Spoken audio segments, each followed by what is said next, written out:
Paz do Senhor, querido professor, seja bem-vindo a mais um podcast EBD em Síntese. Hoje, com a classe de pré-adolescentes, estamos estudando a lição, a igreja, A igreja é um lugar de comunhão. Hoje, estamos aqui eu, o irmão Douglas Nilson e a irmã Ingrid, e a paz do Senhor. Paz do Senhor. Pai do Senhor, professoras. Então, hoje estamos com a lição 5, Estamos aqui para conversarmos um pouco sobre ela, que vai falar sobre as ordenanças para a igreja. Tá? E o objetivo dessa lição é conceituar, o significado do batismo nas águas e da Santa Ceia, bem como ensinar o que são ordenâncias e princípios, e, por fim, demonstrar quais são os principais elementos da Santa Ceia do Senhor, ou da Ceia do Senhor. Dentro disso, dentro desses objetivos, ao final, todos os tópicos eles vão convergir para os saberes escolares, que o aluno precisa, ao final da lição, ter, como verdades. Primeiro, que o batismo nas águas é uma declaração pública de nossa fé em Jesus. No batismo nas águas, confessamos nossos pecados e nascemos de novo em Cristo. A ceia do Senhor é um memorial da morte e ressurreição de Cristo. A ceia do Senhor é um momento de comunhão com Deus e com nossos irmãos. O pão e o cálice simbolizam o corpo e o sangue de Cristo. E, por fim, cumprir as ordenanças nos levam à vida abençoada, Então, essa lição, falando sobre as ordenanças, é um dos pilares, importantes e indispensáveis para a vida de todo cristão, Então, você pode estar pegando a nossa declaração de fé para ter, como suporte a mais, complementar para essa lição, para o estudo dessa lição, e também a teologia sistemática e outros materiais que focam, nessa temática, que tem como objetivo falar justamente sobre as ordenanças de Cristo para a igreja. E aqui no nosso primeiro tópico, que é uma pergunta. Então, primeiro, você pode enfatizar com os seus pré-adolescentes, o que seria uma ordenança? Qual o significado da palavra, E como é que eles acham que isso é presente no culto ou na liturgia do culto, E já introduzi o primeiro tópico perguntando: por que devo me batizar? E aí você pode jogar a pergunta para eles, Por que que o cristão ele precisa, se batizar? Então, qual é o significado do batismo, Nós sabemos que o batismo ele foi uma ordem deixada por Jesus antes de subir ao céu. Mas qual é o significado, professor Douglas Nilson, do batismo? Mais uma vez, a paz do Senhor a todos. Vamos lá. A lição ela é bem autoexplicativa no que tange a esse ponto. E nós precisamos identificar algumas questões na significância do batismo para o aluno, principalmente nessa faixa etária, que é a faixa etária em que eles começam a ingressar, digamos assim, no batismo, Começa a ter a idade que podem ingressar, batizar-se em água. A lição ela vai dizer que o batismo ele é um mergulho, imersão. E nesse batismo, ele é um testemunho público daquilo que já foi realizado internamente. Então, em linhas gerais, todo aquele cristão que um dia rendeu-se a Cristo, no ato do batismo, ele vai confessar publicamente aquela sua decisão. É uma declaração pública da sua decisão, da sua nova vida em Cristo. E ela vai confirmar aquilo que foi evidenciado anteriormente. Então, o batismo ele está muito além de uma simples celebração, se é que alguém poderia dizer algo dessa natureza, ou de uma liturgia da igreja. Ele é algo muito sério e precisamos passar essa seriedade para os nossos irmãos, para os nossos alunos, para que ele não incorra em alguns caminhos que todos os amigos vão se batizar, eu vou também. Então, a lição desse trimestre, ela é por demais importante porque leva o professor a apresentar verdades centrais que vai corroborar para que esse aluno compreenda esse próximo passo. E esse próximo passo não é algo que seja impositivo. Ninguém vai chegar para um cristão, alguém que aceitou a Jesus, e dizer, olha, você tem que se batizar. Se o nosso discipulado, o nosso ensino, ele estiver bem embasado, a tendência natural é que esse crente, compreendendo a verdade, compreendendo que o batismo é um mandamento, uma ordenança que o próprio Cristo deixou, e quando eu assumo essa condição, eu decido pelo batismo, eu estou me identificando publicamente com o Cristo que eu sirvo, então, naturalmente, essas pessoas vão ter mais prazer em tomar essa decisão o quanto antes. E aí também, professor, para introduzir esse aluno, né, do porquê devemos batizar, ou como seria o batismo, né, você poderia usar a estratégia, né, de levar uma bacia pequena com água transparente, levar um bonequinho qualquer, né, e aí colocar água e perguntar quais formas também eles conhecem, né, de batismo. É uma maneira de você até mostrar como se dá o batismo, né, pela imersão na nossa, né, igreja. Então, você pode falar das outras duas formas, né, também que temos. Então, a nível de conhecimento mesmo dele, tá? Então, essa é uma estratégia que você pode usar para introduzir também esse assunto. Pode falar. E só um detalhe, professora, é que o método que nós utilizamos, o método da imersão, além de ser bíblico, porque por diversos comentários temos essa ratificação de que a forma como Jesus se batizou foi por imersão. No início da igreja primitiva, livros históricos afirmam que era o método de se adotar o batismo e também pelo significado. Quando um crente ele vai ao batismo, a simbologia é que ele ele é imerso por completo ali, simbolizando uma vida que morreu para o mundo. E ele vem por completo, significando uma nova vida em Cristo. Então, é importante o professor destacar isso para que não pareça que o método que nós adotamos é um método criado naturalmente, que não tem nenhuma fundamentação bíblica. Temos fundamentação bíblica, fundamentação histórica e fundamentação baseada no significado do que é o batismo. Isso mesmo, né? E por isso a importância de mostrar a eles, né, como se dá o batismo e como, né, outras, né, igrejas praticam, porque eles precisam entender, né? Vejam, eles estão estudando, né, a igreja.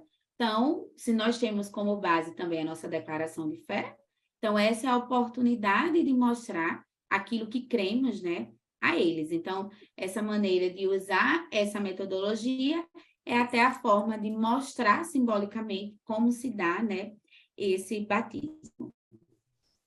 E, professora Ingrid, qual a relação do batismo e a salvação? E só antes de você responder, o professor pode lançar os tópicos, né, para o aluno como perguntas, porque a forma de tanto introduzir, né, o tópico da lição, quanto você saber, conhecer, ter essa interação com o seu aluno, tá? Pode responder. Exatamente, é bom perguntar ao aluno o que ele sabe sobre aquilo, né? Para ele, o que é o batismo, já foi perguntado. Então, o que seria salvação? Esse batismo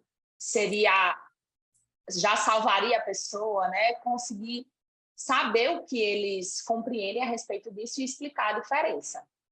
Como já foi explicado, a questão do batismo é uma confissão pública. Então, o batismo ele não garante que a pessoa já está salva, não é o batismo que salva alguém. Mas explicar para o aluno que a salvação ela vem pela fé em Jesus Cristo, né, como nosso Salvador. É você ter a fé, reconhecer que o Senhor morreu na cruz, que ele se sacrificou por nós. A salvação vem pela fé. O batismo é a confissão diante dos homens de que nós aceitamos essa fé, de que nós confessamos Cristo como Salvador. Então, o batismo é uma confissão pública. Como o irmão Nilson já explicou, você mostra que você está morrendo para o mundo, que você abandona aquela antiga vida e você está nascendo para uma nova vida com o Senhor. E é muito importante explicar e frisar para eles nessa idade, né, novinhos, para realmente compreenderem o que é o batismo e tomar essa decisão consciente, e não ir porque os coleguinhas estão se batizando, não ir junto com todo mundo sem a compreensão do que realmente ele está fazendo, né? De que ele confessa Cristo, ele tem essa fé e ele quer mostrar para o mundo, ele quer confessar publicamente através do batismo que ele decidiu seguir esse Jesus, que ele decidiu ser discípulo e seguir essa fé. Há alguns mitos que também o professor poderá apresentar nessa aula, né? Alguns mitos que estão ligados até à mística, como algumas experiências pessoais que não são de cunho coletivo. Por exemplo, que associar o batismo como eu não estou muito bem, não estou muito bem na fé, mas eu creio que o batismo vai me fortalecer. O batismo ele não tem um poder de fortalecimento. O que vai fortalecer a vida do cristão é a busca pelas escrituras, pelas verdades bíblicas, o aprender a palavra, a vida devocional, e não simplesmente você ir ao batismo. Eu estou uma vida de pecado, estou muito desobediente a meu pai, minha mãe, mas eu creio que quando eu me batizar, isso vai mudar. Se você não entender as verdades bíblicas sobre isso, não vai mudar você batizando ou não.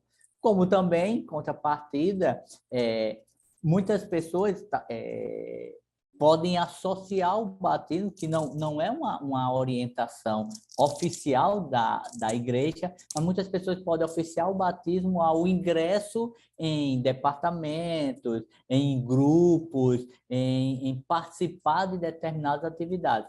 Também não é esse o propósito do batismo, como já foi falado. Então, eu queria só enfatizar esse ponto. Obrigado. E é importante mesmo porque se fosse para ser renovado, nesse sentido que o irmão falou, as pessoas iriam se batizar várias vezes, porque em muitos momentos a gente fica desanimado, fica triste. Então, se cada erro cometido, eu estou precisando me batizar de novo, para ser limpo de novo, né? Seriam inúmeros batismos um atrás do outro, se a pessoa for com esse pensamento. Então, é realmente bem importante explicar isso para eles. Verdade, né? E, finalizando esse primeiro tópico, né, ele vai abordar Jesus como exemplo. Então, vai falar, né, do momento em que Jesus, né, é ali batizado por João Batista, certo? E o Senhor ele fez questão, né, de ser batizado para servir de exemplos aos seus seguidores, como vamos ver em Mateus 3,13. Né? Então, Jesus, em sua ação, ele demonstrava a importância do batismo para a vida cristã, tanto que, né, ele vai deixar para nós essa ordenança de que todos os povos do mundo façam com que sejam meus seguidores, batizando esses seguidores em nome do Pai, do Filho e do Espírito Santo, como está em Mateus 28:19. Né? Então, esse é o exemplo deixado, né? E essa é a importância de mostrar, né, como o exemplo de Jesus, e aí você pode até falar da sua experiência, professor, para complementar, né, esse final do tópico, Então, em resumo, em síntese, né, esse tópico ele vai justamente enfatizar, né, que o batismo, o descer as águas como uma simbologia de uma pessoa morrendo para o seu antigo estilo de vida pecaminoso, né, e levantando-se das águas como uma nova criatura. Temos o exemplo, né, de Jesus, e isso está ligado justamente à salvação, né, de que não é só o batizar que vai, como a professora Ingrid falou, né, que vai aí nos salvar, mas é esse momento, é essa visão pública, né, que leva a essa ação. Então, finalizamos esse primeiro tópico, e o segundo tópico ele vai falar sobre que o batismo é um dever, né? E como, né, que o batismo é uma ordenança, professor Douglas News. Lembrando, né, que o professor já perguntou aos alunos o que é ordenança. Então, enfatizar, né, que é uma ordem, um ensinamento deixado por Jesus, tá? Então, só lembrando para introduzir aí. Então, você já fez menção ao versículo de Mateus 28:19, que Jesus, antes de ascender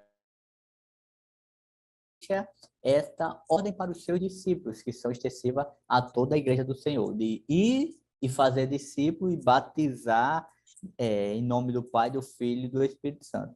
E nós poderíamos falar do batismo como ordenança sobre três termos no contexto de igreja: opção, vocação e ordenança. Por exemplo, eu não tenho vocação para a música. Eu posso, por opção, querer cantar em um conjunto, mas eu não tenho vocação.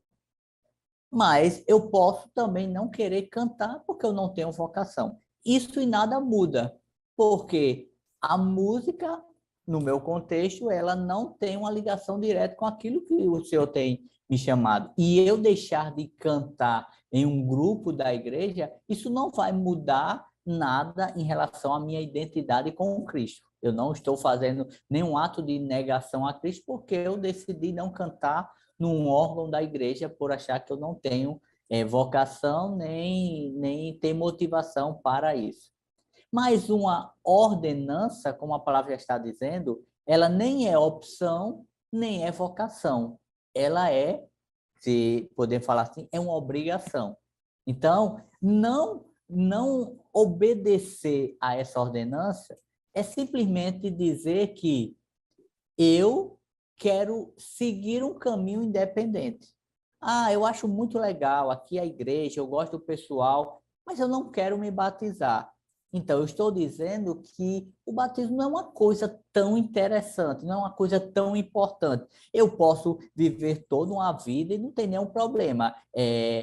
Quando eu não explico bem para o aluno, principalmente nessa faixa etária, nós podemos ver esses alunos, esses adolescentes, chegar até numa fase adulta e ainda não tomar decisão pelo batismo, porque na mente deles o batismo é uma opção ou uma vocação, quando na verdade batismo ele é uma ordem de Deus e cumpri-la é um ato de devoção, é um ato de gratidão, é um ato de obediência amorosa. Eu obedeço porque eu quero cada vez mais me identificar com esse Cristo. E tudo que ele disser para que eu faça, eu quero fazer. E isso é o desafio do professor na sua aula para com o aluno quando se trata dessa temática.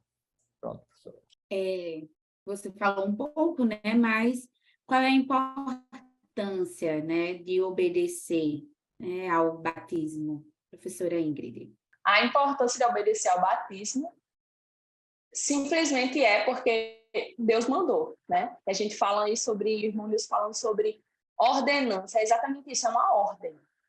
O próprio Senhor diz: como é que vocês me chamam Senhor, Senhor, se vocês não fazem o que eu vos mando?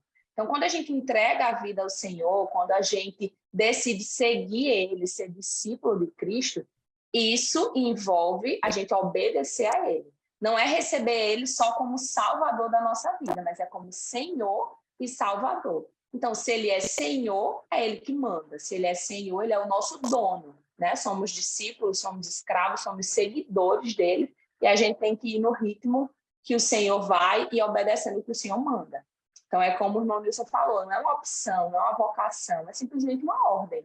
O Senhor mandou e a gente tem que obedecer, se a gente decidiu seguir ele. Né? E a obediência ao Senhor, a obediência à palavra de Deus, nos leva a colher bênçãos do Senhor e a experimentar uma vida espiritual saudável e bem edificada.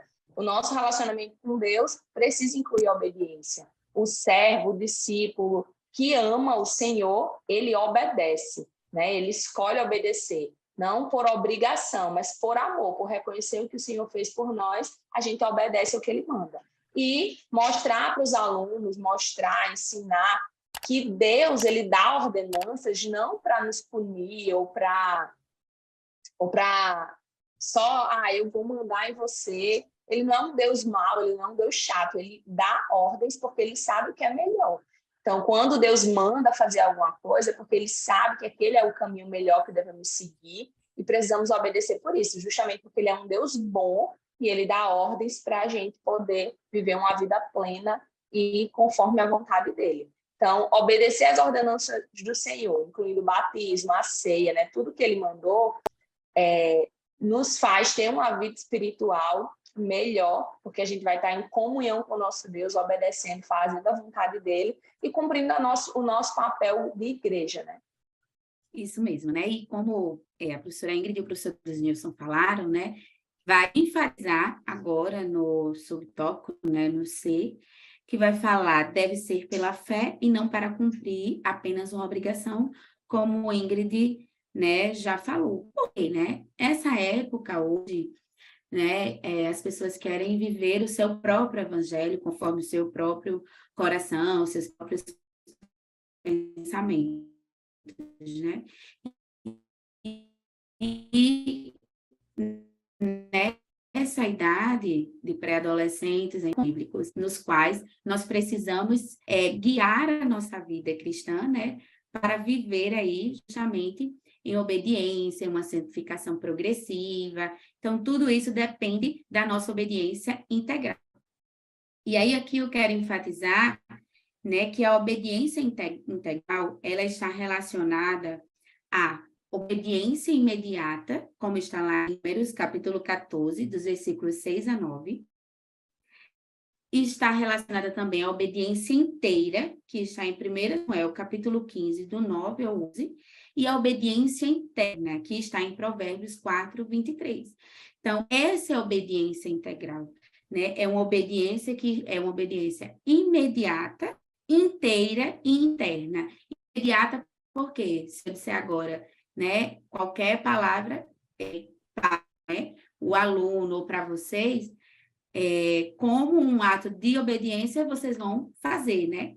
Mas essa é a obediência imediata. Então, vocês não vão me questionar, por que você quer que eu faça isso? Né? Que, normalmente, nessa idade, né, eles têm essa tendência de querer tudo, e por que isso? Por que aquilo? Né? E, na verdade, a obediência integral, ela está relacionada justamente à obediência imediata, a qual eu não vou perguntar, inteira, porque, de fato, eu vou fazer exatamente aquilo que manda, e interna, porque eu vou obedecer de coração. Não é o que eu vou fazer, porque se eu não fizer, vai ter uma consequência, como Ingrid falou, né? Não é isso.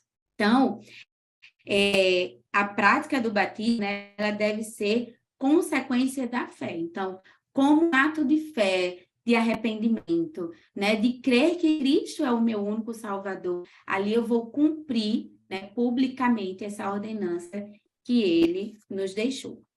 E, né, então, aí, finalizando o tópico do batismo, né, eu acho que é importante ressaltar, considerando o primeiro e o segundo tópico, que o batismo ele deve ser desejado, né, pelo candidato. Então, enfatize isso bem para os pré-adolescentes, né? E diga o que de fato ele simboliza. Então, o estar desejoso, a se batizar, né? Ele vai simbolizar que a pessoa está querendo se identificar com Cristo, né? Porque nós vimos que foi um exemplo que ele nos deixou. Ele também quer se identificar e fazer parte do corpo de Cristo, que é a igreja, e por fim ele vai testificar diante do mundo a sua lealdade a Cristo.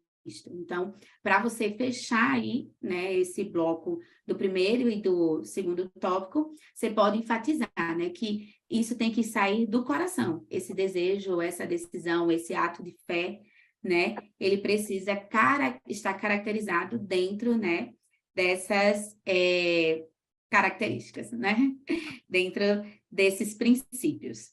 E, por fim, o terceiro tópico vai falar sobre a ceia do Senhor.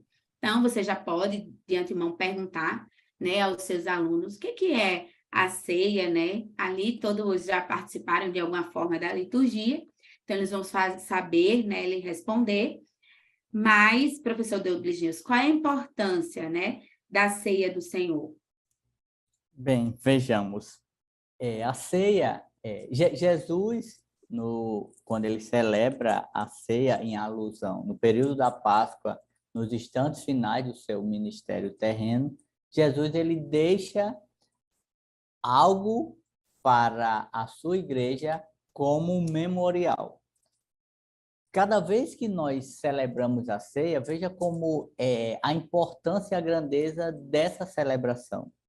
Porque, por exemplo, um domingo, se pessoas passam por uma igreja evangélica, eles vão saber que ali está acontecendo um culto. No entanto, no dia que celebramos a ceia, e a nossa igreja nós celebramos no início de cada mês, ali se reúne um povo que está, para um público externo primariamente, está celebrando a morte e ressurreição do seu Salvador e expressando uma mensagem de que esta morte e ressurreição ela tem uma esperança, porque em breve esse Salvador voltará. Então é por isso que a ceia, por mais que nos emocionemos, choramos, mas esse choro é diferente quando nós choramos a perda de alguém que amamos e que se foi, porque esse choro nos faz entender que estamos cumprindo uma ordenança de algo que o Senhor deixou, mas também nos remete a um passado e que revela o seu ato de amor por cada um de nós, nos faz entender em um presente um ato de celebração pelo que ocorreu e nos faz olhar futuramente sabendo que em breve vamos estar com ele. Então, é por isso que a ordenança da ceia é algo que celebramos prazerosamente. E esse nosso aluno, ele precisa entender que não é um culto diferente, onde as pessoas precisam estar caracterizadas de uma forma diferente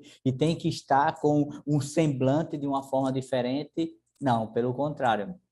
É um culto celebrativo, é diferente porque há uma temática diferente e centrada em um tema que faz toda a diferença para as nossas vidas. Imagina passarmos toda uma vida sem a esperança que um dia Cristo voltará para nos buscar.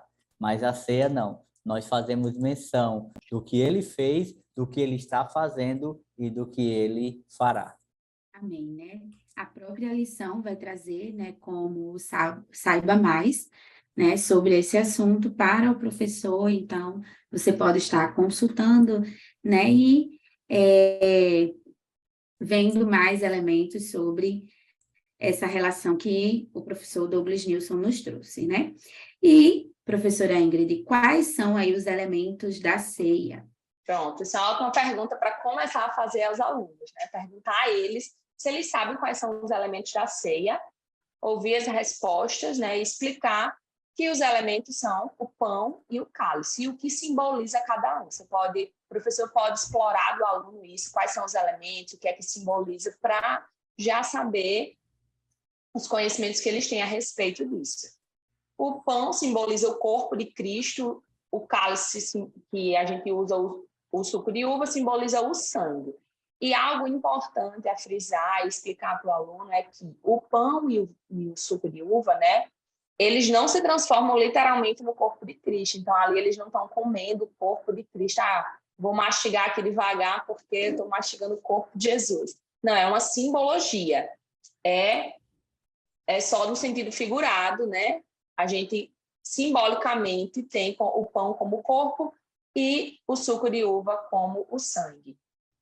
E o versículo muito importante, que é o que eu acho muito lindo, que menciona aí no tópico A, é que o Senhor disse, façam isso em memória de mim. Então, explicar para o aluno por que ele comer esse pão, por que ele beber esse suco de uva sempre, porque o próprio Senhor disse, o objetivo é que vocês façam, que vocês repitam isso em memória de mim. E é muito interessante mostrar para o aluno que isso é uma prática que vem sendo feita desde a época de Jesus. Então, até hoje, a gente lembra do sacrifício dele, porque temos as escrituras, a palavra de Deus, né, que nos mostra o que ele fez. O Espírito Santo ele se revela a nós. E também essa prática é para a gente estar lembrando o tempo todo. Não é só um mero costume, não é liturgia do culto, é simplesmente porque o Senhor disse, lembra do que eu fiz. Vocês não podem esquecer. Então, diariamente, o aluno precisa entender que todos os dias ele tem que lembrar do sacrifício de Cristo, não é só uma vez no mês. Pela logística, né, nós fazemos a ceia uma vez no mês, junto com a igreja, né, em comunhão com a igreja, mas esse sentimento de lembrar o que ele fez tem que ser diário na vida de nós, professores, dos alunos, em memória de mim, né, o que o Senhor fez, vamos lembrar do que ele fez. E explicar que justamente por isso nós nos reunimos, nós celebramos, nós lembramos do que ele fez, do sacrifício dele. Então, essa celebração, a gente usa esses elementos para não esquecer do sacrifício do Senhor, e não só que ele morreu, mas como o irmão Wilson falou, que ele foi para o Pai, mas ele em breve voltará. Então, nós celebramos com essa gratidão de lembrar o que ele fez e com a esperança de que ele voltará para nos buscar. Isso mesmo, né? E quem pode participar, né, da ceia do Senhor, né? Você pode falar que justamente são as pessoas que passam pelo batismo nas águas, né? Então, mas aí volta a ressaltar aquilo que o professor Douglas Nilson falou, né? Que não é porque agora eu quero participar desse momento só para participar, né? Não é isso. Né? São as pessoas que estão em comunhão com Cristo, com a igreja, né?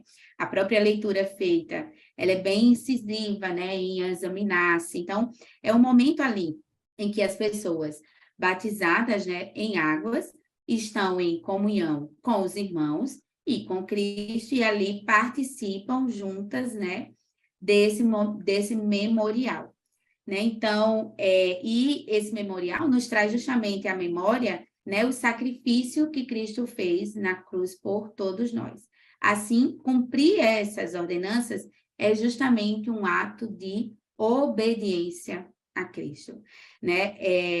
Para você concluir, é importante também falar desse momento, né, em que Jesus, ele ali faz o momento da ceia com os seus discípulos, então você pode relembrar o ato de Jesus ali lavando os pés dos discípulos como um ato de humildade, né, de algo que ele também quer de nós e ressaltando a importância de a pessoa que quer, que deseja, que faz parte da igreja, né, que é a igreja, ela precisa obedecer integralmente a palavra do Senhor. E para isso é necessário, né, decidir-se batizar nas águas e assim estar participando desse momento, né, da Santa Ceia do Senhor. Para a conclusão, né, a obediência ela nos leva a desfrutar de uma vida de maior intimidade com Deus. Então, obedecer, e a gente sabe disso, né, quando participamos ali do momento da Santa Ceia, é um momento ímpar, de comunhão com o Senhor, e ali nós sentimos, né, um gozo, uma paz ali inexplicável que somente o Senhor é quem pode nos dar, né? E dentro dessa vida cristã, de obediência, de busca de santificação, de se parecer com Cristo, né, é que vai nos levar a estarmos mais próximos de Deus, né, a ter essa vida íntima com Deus. Somos gratos, né, por esta oportunidade de estarmos aqui mais uma vez, compartilhando com vocês, né, essa excelente aula, esse excelente conteúdo. Que o Senhor continue abençoando a sua vida. Desejamos uma aula abençoada. Paz do Senhor, professor Douglas Nilson. Paz do Senhor, professora Ingrid. Paz do Senhor. Paz do Senhor. Até a próxima. Deus abençoe. Não esqueça de curtir, compartilhar, né, e comentar. Caso você queira também dar alguma contribuição, falar alguma coisa, pode deixar nos comentários. Fiquem com Deus. A paz do Senhor.